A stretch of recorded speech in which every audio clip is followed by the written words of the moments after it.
이런 질문을 하죠. 하나님께서 이스라엘 백성 내가 너희를 사랑한다 이렇게 말씀하셨어요. 그러니까 그 백성들의 대답이 이런 대답입니다. 어떻게 우리를 사랑했습니까? 이렇게 대답한 거죠. 하나님이 저를 찾아오 종천아 내가 너를 사랑한다 이렇게 말씀하셨어요. 하나님 저를 사랑한다고요? 자녀들이 그렇죠. 내가 너를 사랑해 그러면은 엄마가 나를 사랑한다고 해준 게 뭐가 있어? 이렇게 말하잖아요. 그러지 않죠. 우리 애나랑은 나를 내게 해준 것이 뭐가 있느냐 이 말 아니겠습니까? 그러니까 내 자신을 돌아보지 않는 거죠. 내가 누구인가 어떤 존재있는가. 사실 이스라엘 백성들의 성경이 그 호세아서 같은 경우 적나라하게 이야기하잖아요. 우리가 버려진 자가 아니었습니까? 핏덩어리로 태어났는데 그 부모가 거두지 않고 버려진 자예요. 그 버려진 그 발가락도 제대로 손가락도 움직이지 못한 그 핏덩어리 아이가 태어나자마자 허벌판에 그 황무지 같은 광야에 짐승과 그 벌레가 울거린 그곳에 아무것도 돌보지 않고 버려졌어요. 어떤 한 사람도 돌아보지 않는 자였들이었습니다. 근데 그를 거두어서 입양을 하고 씻겨서 옷을 입혀주고 젖을 먹여서 키웠습니다. 그리고 모든 은총과 복을 다 누리게 해주었어요. 그런데 지금 이스라엘 백성들이 하는 말이 뭐라고 하냐면은 우리를 사랑하셨다고요? 우리를 사랑해 주신 게 뭡니까? 이렇게 대들고 있다는 거죠. 사실 가장 큰 무서운 죄들은요. 내가 어느 자리에서 구원을 받았는가 그 은혜를 잊어버린 것입니다. 그 은총을 잊어버린 거예요. 내가 나된 것이 하나님의 은혜인데 그 은혜를 잊어버린 것이 가장 무서운 우리가 죄된 자리로 들어갈 수밖에 없는 아픔입니다. 제가 일부 예배 때는 그 말씀을 드렸는데요. 참 방송에 나가니까 늘 좀 죄송하기도 합니다만 이 송파 제일교회가 또 담임 목사를 쫓아냈습니다. 이런 말을 해요. 나 목사님이 그때 가셨더라면 이 말을 자꾸 합니다. 교회가 이렇게 됐을까? 저도 별별 생각, 별별 말 다 들었잖아요. 또 그 장로님이 전화가 오신 거예요. 너무 마음이 아파서 목사님께서 이 교회를 안정시키기 위해서 했던 일을 우리가 잘 알고 있습니다. 얼마나 눈물을 흘리면서 이 교회를 안정시키기 위해서 장로와 목사가 싸우기 때문에 이 장로님들 그때 당시 13명 가운데 한 분 남고 12명이 다 사직을 하게 되어지고 우리가 장로교회는 장로가 없으면은 이제 사고교회가 되어지니까 장로교회 미조직 교회가 되니까 목사는 임시 목사가 되어버리는 겁니다. 담임 목사가 될 수가 없어요. 장로가 없으면. 그렇기 때문에 장로 한 분 놔두고 다 사임을 하고 그 한 분도 다음에 장로가 세워지면 그만두기로 하고 이렇게까지 목사님 해주셨는데 또 이런 일이 벌어졌습니다. 그러면서 그 아쉬운 말씀하시면서 이 장로님이 그러시더라고요. 새로 신임된 장로들이 첫 번째 당에 들어왔는데 세 분이 장로가 됐는데 이 말씀을 하더라는 겁니다. 저 처음 들었죠. 장로님들 이제 우리가 모든 교회를 알아서 하실 테니까 가만히 계십시오. 첫 번째 그 말을 하더라는 거예요. 선배 장로들한테. 뭐 이 교회입니까 이게? 자 이것은 그 선배들이 했던 것이고 그 선배들이 했던 거예요. 똑같은 그 물이 흘러가고 있는 거예요. 8년 만에 사임하고 이제 다음 주가 고별 설교한다는 말씀을 드렸습니다. 이 교회가 어디로 갈 것인가 이 장로님이 그러시더라고요. 제가 그 신임 장로들이 그 말씀을 듣고 이 교회는 7년째 다 이제 그 시무에서 내려옵니다. 시무에서 그만두시거든요. 그 말씀을 듣는 이후로 지금까지 재직회를 한 번도 참석하지 않았습니다. 그러나 교회를 위해서는 기도하고 있습니다. 교회가 아니죠.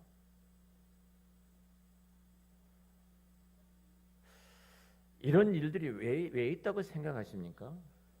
본질적으로 하나님의 은혜로 주님의 이 교회 왕은 그리스도고 그리스도께 이 교회를 통치하시고 통치하신 그리스도 앞에 내가 수종 들모로 하나님 나라를 세워나가는 그 자리에 있는 거예요. 자, 교회가 3직이 있습니다. 잘 아시죠? 3직이 있어요. 목사직이 있고 장로직이 있고 집사직이 있습니다. 이것을 교회 항존 3직이라고 말합니다.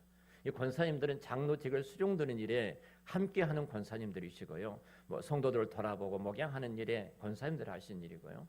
이 항전이라고 말하는 이 항전이라는 말은 주님이 오실 때까지 이 교회 앞에는 반드시 삼직이 있어야 된다는 겁니다. 자, 목사를 통해서 하나님의 비밀된 계시의 말씀을 하나님께서 당신의 피로 값주고 사신 자기 백성들에게 말씀을 주셔서 하나님의 말씀이 끊임없이 그 교회, 그 백성들이 전해지는 역할을 목사를 통해서 말씀을 해주셔요. 선지자직이죠. 구약시대의 선지자들 주의 말씀을 받아서 백성들이 전해준 것처럼 이 사역을 감당하고 있어요. 장로님들의 사역은 칠이라고 말을 합니다. 목양해 가는 겁니다. 성도들을 살피면서 그들의 신앙이 어떤지, 형편이 어떤지, 금주의 목사님 말씀을 잘 듣고 적용은 잘 했는지, 주일날 예배에 빠졌으면 무엇 때문에 빠졌는지, 이유가 무엇인지, 자, 이 이유를 장로님들 살펴야 되는데 이 세 분의 장로님도 할 수가 없기 때문에 누가 하시는 거예요? 권사님들이 목장을 맡아서 그렇게 하시는 겁니다. 그리고 권사님들이 그 이야기들을 장로님들한테 말해서 당해가 근호를 하는 것입니다. 이것이 장로예요. 아, 그래서 지금 우리 주님께서 장로님들을 통하여 장로님들을 통하여 우리 교회를 목양하고 양육하고 가르치고 우리를 사단과 이단으로부터 보호하고 지키는 이 사역을 감당해 주고 계시구나. 제가 누차 이렇게 말씀을 드리잖아요. 집사하는 일은 성도들의 어려움을 살펴가지고 저들의 필요한 것들을 재정을 채워주는 역할을 하는 거예요. 구제하고 돕는 역할을 하는 거예요. 그래서 내가 교회를 통해서 어떤 집사님들이 재직을 통해서 집사님을 통해서 구제를 받을 때, 나눔을 받을 때, 아, 우리 주님께서 나의 필요를 주의 교회를 통해서 채워주고 계시구나. 집사가 훌륭한 사람이고 그런 것이 아닙니다. 하나님이 하신 일들을, 주님이 하신 일들을 지금 이 삼직이 교회 안에서 감당하고 있는 거예요. 우리가 이 교회가 갖고 있는 본질적인 영광을 알지 못하면 늘 우리 엉뚱한 데서 싸우고 있는 겁니다. 내가 주도권을 갖고 좌지우지하려고 그래요. 무슨 교회가 내가 주인입니까? 내가 장로만 해봐라. 내 목사 쫓아낼 거야. 이게 무슨 교회입니까? 세상도 그러지 않죠. 세상도. 여러분, 이 일이 어디서부터 나오냐면요, 본질적인 것이 예배로부터 나오는 겁니다. 내가 예배 시간에 거룩한 산 제물에 대해서 제사를 드리지 아니하면요, 우리는 하나님의 은혜와 그 영광이 없기 때문에 늘 세속적인 방법과 세속적인 생각으로 모든 것을 접근하게 되어 있는 거예요. 자, 이스라엘 백성들이 어두운 면을 본문에서 보게 됩니다. 자, 이들이 우리의 소위들을, 우리의 형편들을, 우리의 죄들을 돌아보지도 않고 이들은 지금 하나님 앞에 따지는 거죠. 우리 사랑하신다고요? 해준 게 뭐가 있어? 이 말이죠. 우리 사랑하신다고요? 무슨 소리야? 지금 이렇게 대들고 있는 저들을 보게 되거든요. 자, 이 모습이, 이 은혜를 잊어버린 이 모습이 점점 어디로 가냐면 하나님을 업신여기는 것으로 흘러가게 됩니다. 여러분, 하나님을 업신여기는 것으로 흘러가는 가장 나타나는 첫 번째 자리가 어딘 줄 아십니까? 예배의 자리입니다. 저는요, 우리 교회는 작으니까 그렇지 않습니다만 제가 우리 그 교육을 할 때 이런 말을 합니다. 목사님들한테 뭐라고 말을 하냐면, 예배 시간에 예배에 집중하지 못한 사람들 항상 살펴봐라. 존다든지 집중하지 않나든지 딴전을 피운다든지 분명히 영적인 무슨 심각한 일들이 그의 인생 안에 있다.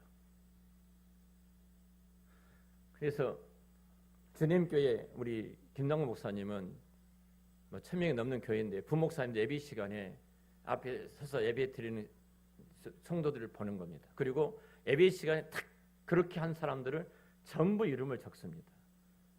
그분들을 찾아가서 그분들을 신방하고 그분들 상담하고 그분들에 대해서 집중을 기도해요. 100% 맞다는 거예요. 여러분, 우리 하나님을 업신여기는 모습은 어디로 나타난 예배예요? 말라기 1장 이 뒷부분이 지금 하나님을 향하는 비아냥거림이 지금 등장을 하고 있는 것을 보게 됩니다. 등장하는데요. 구체적으로 어떤 영역에서 어떤 모습으로 저들이 살아가고 있는지를 잘 보여주고 있습니다. 하나님께서 그러한 이들을 고발하는 내용으로 이루어져 있는데요.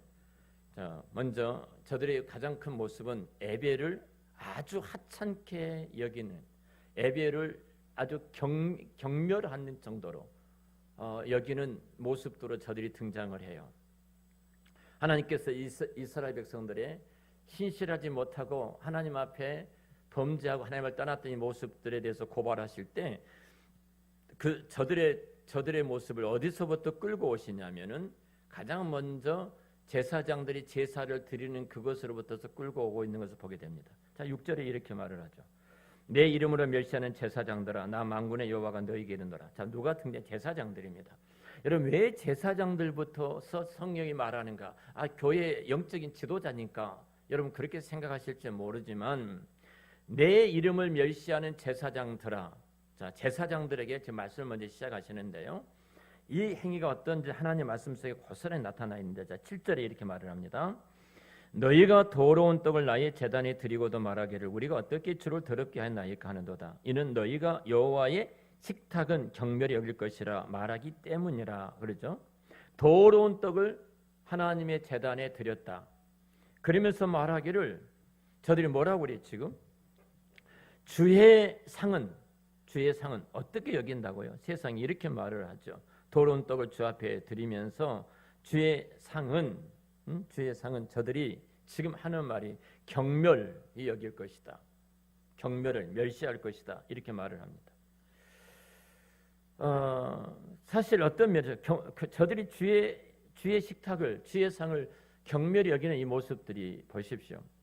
6절에 나오는 6절에서 우리가 어떻게 주의 이름을 멸시하였나이까? 우리가 어떻게 주의 이름을 더럽게 하였습니까? 이런 단어가 나오죠. 그리고 그들은 하나님께 우리가 어떻게 하나님을 멸시했습니까? 했는데 하나님의 말씀을 들어보니까 그들은 주의 식탁을 경멸했다. 주의 식탁을 멸시했다. 이렇게 말합니다. 멸시했다.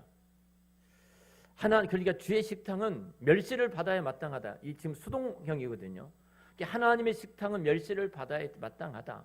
이렇게 지금 생각한 거예요. 식탁은. 그리고 8절에 보니까 이렇게 말합니다. 만군의 여호와가 이르노라. 너희가 눈먼 희생 제물을 바치는 것이 어찌 악하지 아니하며 저는 것 병든 것을 드리는 것이 어찌 악하지 아니하냐.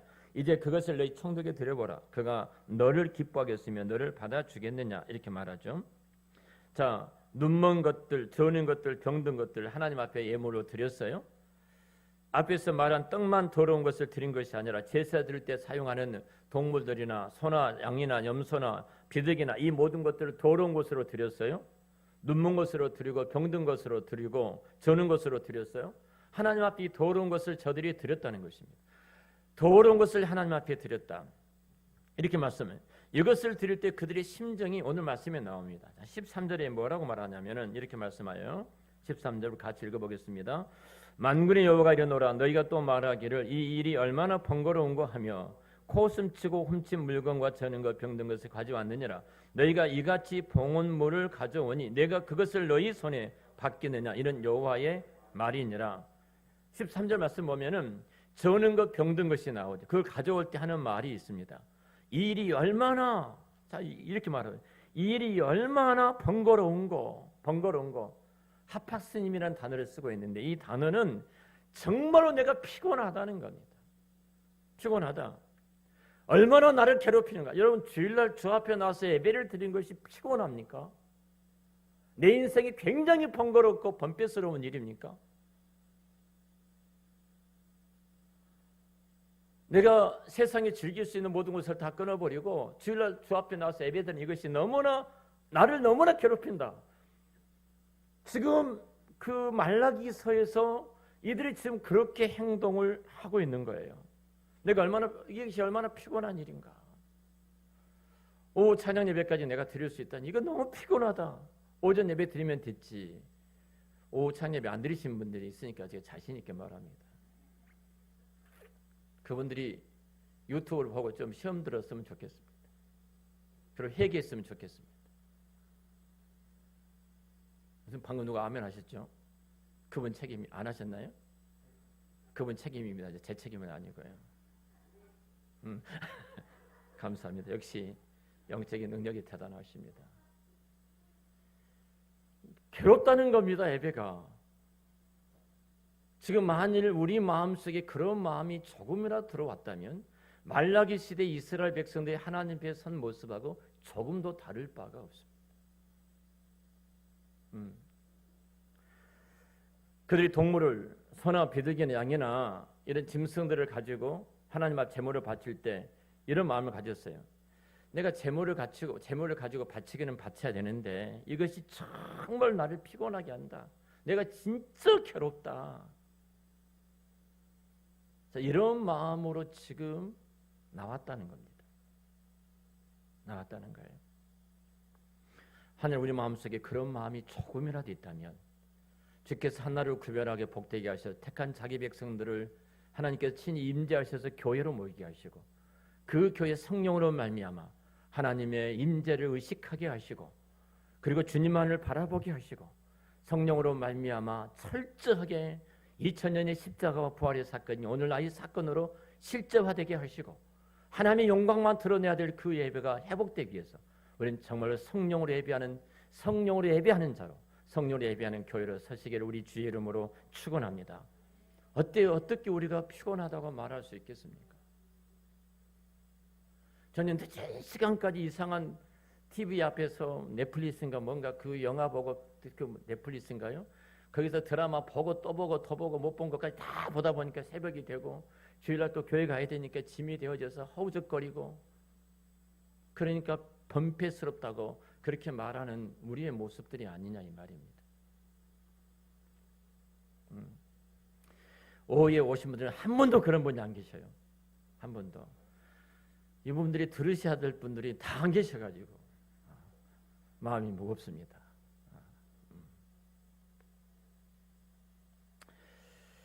사랑하는 성도 여러분, 왜 하나님께서 이스라엘의 잘못을 고발하시면서 제사장들을 가장 먼저 언급했을까를 고민해 봐야 됩니다. 왜 그러셨을까? 왜 하나님 이스라엘 잘못을 고발하시면서 가장 먼저 예배의 문제를 가장 먼저 언급하셨을까? 다른 것도 많이 있을 텐데 그렇지 않습니까?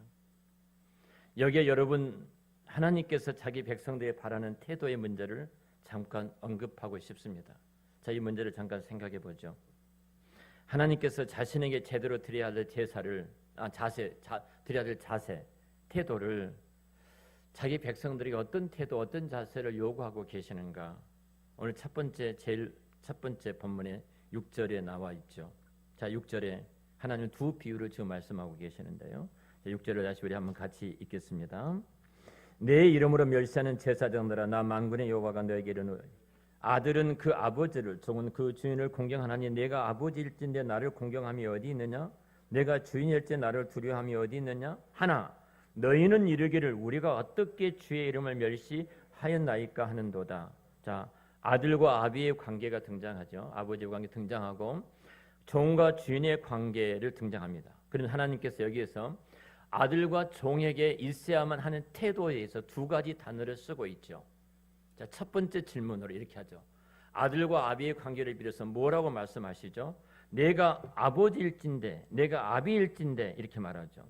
내가 아비일진데 나를 공경함이 어디 있느냐?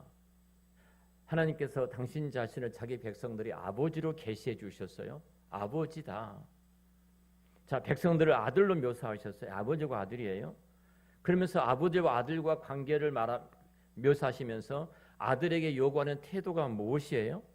무엇을 요구하고 계셔요? 공경입니다. 공경. 그리고 둘째 질문이죠. 종과 주인의 관계를 말씀하죠. 종과 주인의 관계를 말씀하시면서 무엇을 요구하시냐면 이렇게 말을 합니다. 자, 내가 주인일진데 나를 두려워함이 어디 있느냐? 내가 주인인데 나를 두려워함이 어디 있냐? 그렇죠? 여기서 지금 요구되는 태도는 두려움입니다.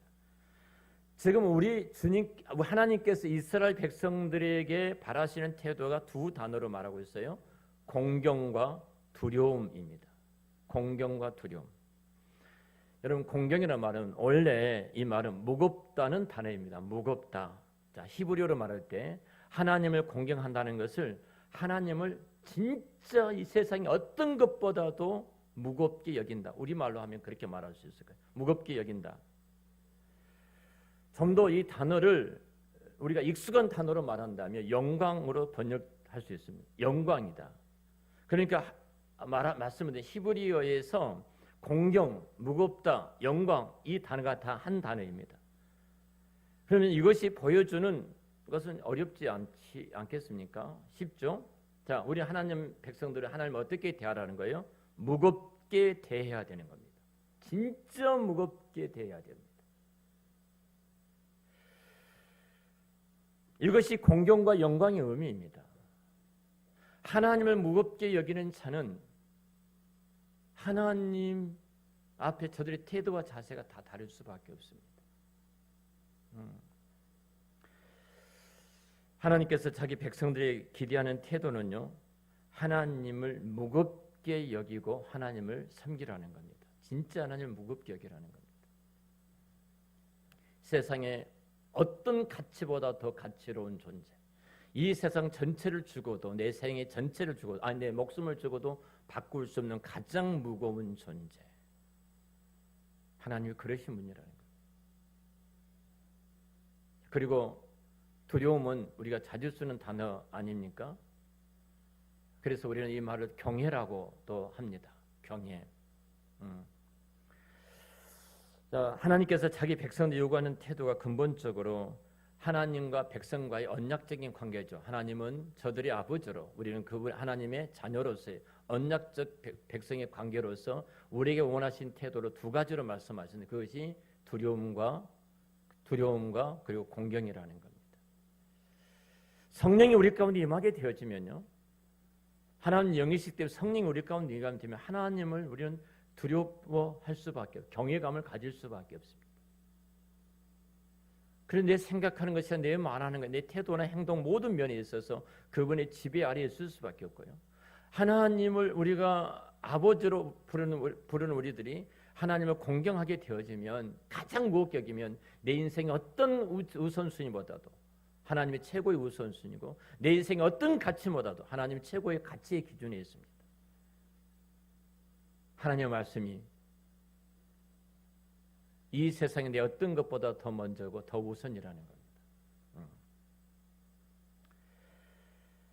자, 하나님은 우리의 아버지로서 우리는 자녀로서의 그 언약적인 관계를 가지고 말씀하고 있는데요. 하나님 제사장들이 더러운 떡을 드렸습니다. 흠이 있는 제물을 가지고 와서 병들고 눈물고 이렇게 상처난 것을 가지고 하나님 앞에 드렸습니다.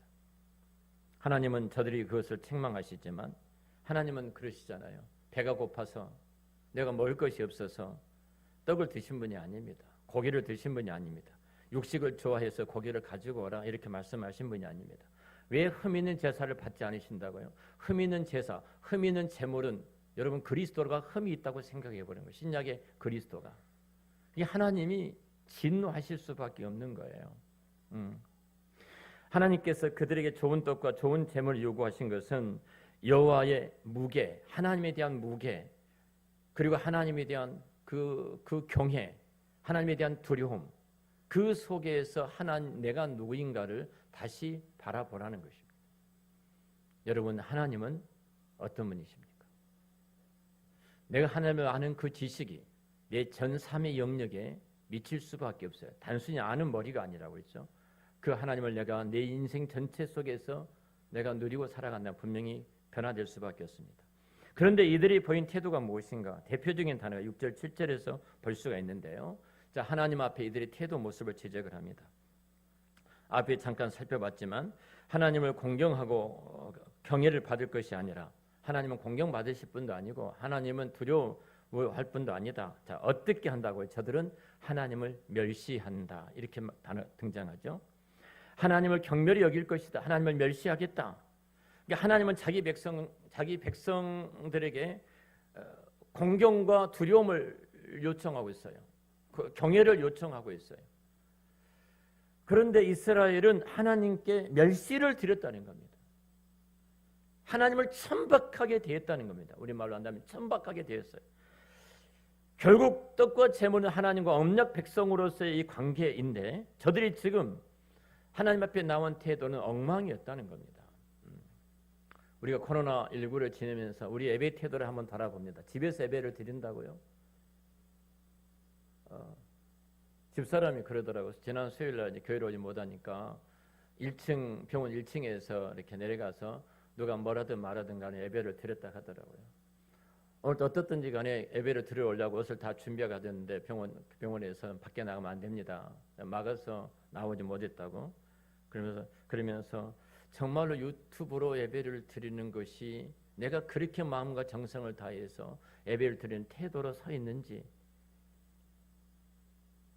마음이 딱 어떤 생각이 오면 또 움직이게 되고, 이런 생각이 또 움직이게 되어지고, 그것이 대부분이 유튜브로 드린 예배 드린 사람들의 자세일 것이다. 내가 이러는데, 내가 움직이는데, 그러면서 유튜브 예배는 본 예배가 예배 등수가 다 막아야 된다. 집사람의 이야기. 저도 그 말에 충분히 동의를 합니다. 여러분, 하나님께서 제사장을 그리고 예배의 문제를 제일 먼저 왜 말씀하셨는가를 한번 생각해 봐야 됩니다. 아무런 생각 없이 앞도 뒤도 없이 예배가 중요하니까 그래 하나님 그렇게 말씀하셨다. 우리 그렇게 단순하게 생각하지 말고요. 왜 예배가 중요하냐 이겁니다. 왜 예배에 목숨을 걸어야 되는가? 내 인생에 있어서 예배의 가장 중요한 자리에 왜 무겁게 하나님을 여기는 자들이 그 예배의 가장 우선에 중요한 곳에 두어야 되는가, 이 부분이에요. 예배가 하나님과 관계의 설정입니다. 내가 하나님을 생각하는 것만큼 내가 예배자로 서 있는 것입니다. 이건 부인할 수 없어요.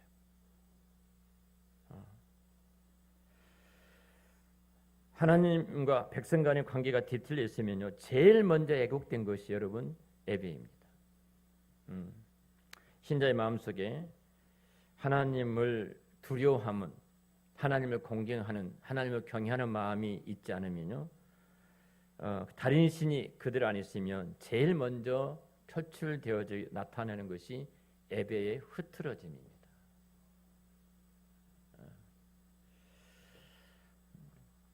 그렇기 때문에 하나님께서 지금 예배에 대해서 경고하신다는 것은 한 이스라엘 백성들이 언약적 관계에 있었던 저들의 태도가 이미 탈선해 있었다는 거예요.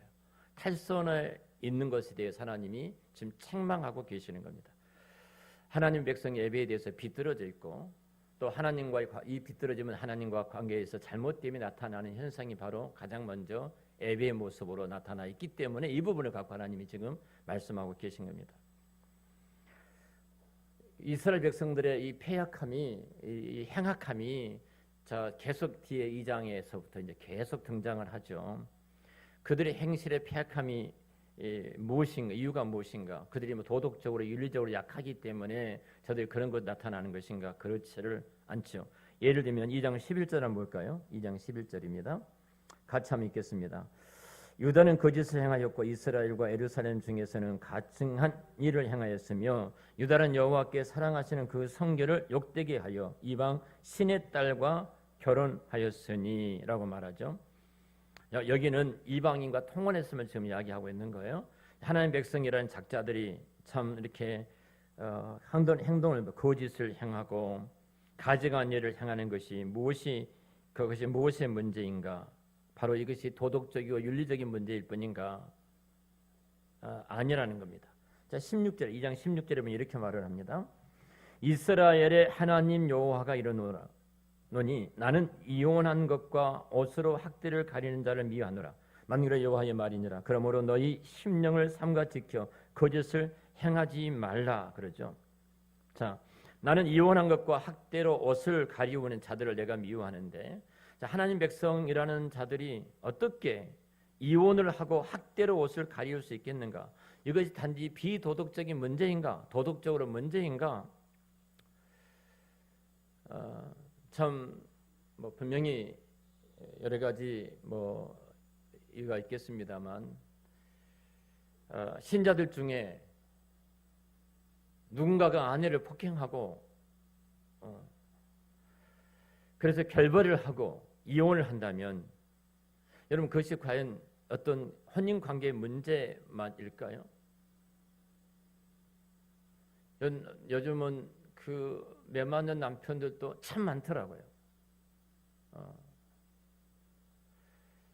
아내들이 폭행해서 매를 맞는 남편들이 숫자가 점점 늘어납니다.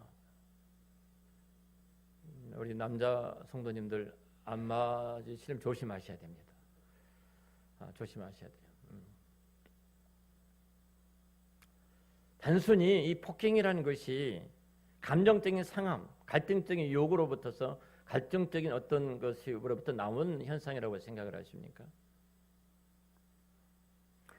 말라기 앞부분에 있어서 에벨을 다루고 있고요. 그리고 그 뒤에 이어서 삶의 문제를 다루고 있는 이유를 생각하셔야 됩니다. 제가 오늘도 분명히 오전 예배도 말씀을 드렸습니다. 내가 지성소에 올라가서 두 손을 두고 여호와께 간구하되 모든 윤리와 도덕적인 부분이 어디로부터서 나오냐면요. 에벨로부터서 나오는 우리 힘으로는 내가 아내를 사랑할 수 있는 능력도 없고요. 내 힘으로 남편에게 복종할 수 있는 능력이 없습니다. 아니 능력이 없을 뿐만 아니라 내가 원천적으로 하기를 싫어하는 존재들이 우리들입니다. 우리 자존심이 얼마나 큰 줄 아십니까? 좀 불편한 거 잘못했으면 여보 미안합니다. 이 말 하면 되잖아요. 이 미안하다는 말을 죽기보다 더 싫어하는 겁니다. 꼬집꼬집 따지고 미안하지 않는 것을 증명하기 위해서 싸우죠. 그리고 과거까지 다 들춰내서 이야기하지 않습니까? 우리가 고산하게 연습하면 미안한다는 말이 될 줄 아십니까? 그것이 내가 그렇게 연습해서 미안하다는 말을 하면은 그 부부관계가 풀어지리라고 생각을 하십니까? 본질적으로 우리가 그렇게 할 수 있는 능력이 우리 안에는 없습니다. 성령의 능력으로 아니하면 할 수가 없는데 하나님의 그 모든 도덕과 윤리의 회복이 어디가 있냐면은 제가 구약의 여러 가지를 통해서 말씀을 드렸는데 하나예요. 하나님이 예배라는 이 예배를 통해서 그 능력과 그 은혜를 부어주시는 거예요. 단순히 예식의 행위가 아니라 이 말입니다. 하나님께서 예배 가운데 임재하셔서 친히 자기 백성들을 가르치시고 깨닫게 하시고 그리고 설득하시고 감동하시고 순종하게 하시고 회개하게 하시고 보지 못한 부분을 보게 하시고 그 능력과 힘으로 세상에 나가서 세상이 감당할 수 없는 하나님의 자녀로 오른뺨을 누가 치면 왼뺨을 돌려대게 하고 나로 하여금 오리를 요구하면 십리를 걷게 하는 능력이 이 예배를 통해서 나오는 것이지 도덕과 윤리로 학습되고 인간관계를 학습하며 나오는 것이 아니라는 겁니다. 본질상 우리 안에 그거 할 수 있는 능력이 아무것도 없습니다. 여러분들 동의 안 하시는지 모르겠는데요. 제가 보니까 그렇습니다. 진짜 하나님의 은혜가 아니면 할 수 있는 거 아무것도 없어요. 시간이 흐를수록 더 그렇습니다.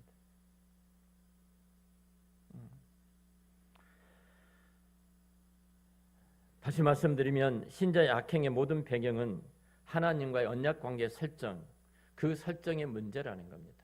그것이 뒤틀린 거예요. 이것의 첫 번째 단추가 항상 예배로부터 나타나는 겁니다. 그러니까 행실이 바르지 못한 신자는 내가 행실을 고쳐야 돼. 그따위로 살지 마. 그러기 전에 뭐 해야 되겠습니까? 여호와 앞에 예배하는 매무새를 진짜 다시 가다듬어야 한다는 겁니다.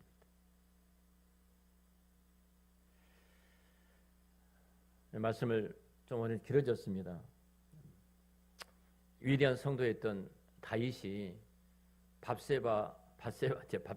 밧세바하고 동침을 하고 악을 저지르죠. 악을 저지릅니다. 자, 나단 선지자가 찾아와서 죄를 지적합니다. 그가 비로소 자신의 악을 깨닫습니다. 그리고 하나님 앞에 회개를 하죠. 그 회개의 내용에 우리가 귀를 기울여 봐야 됩니다. 시편 51편 우리 읽고 마치도록 하겠습니다. 시편 51편입니다.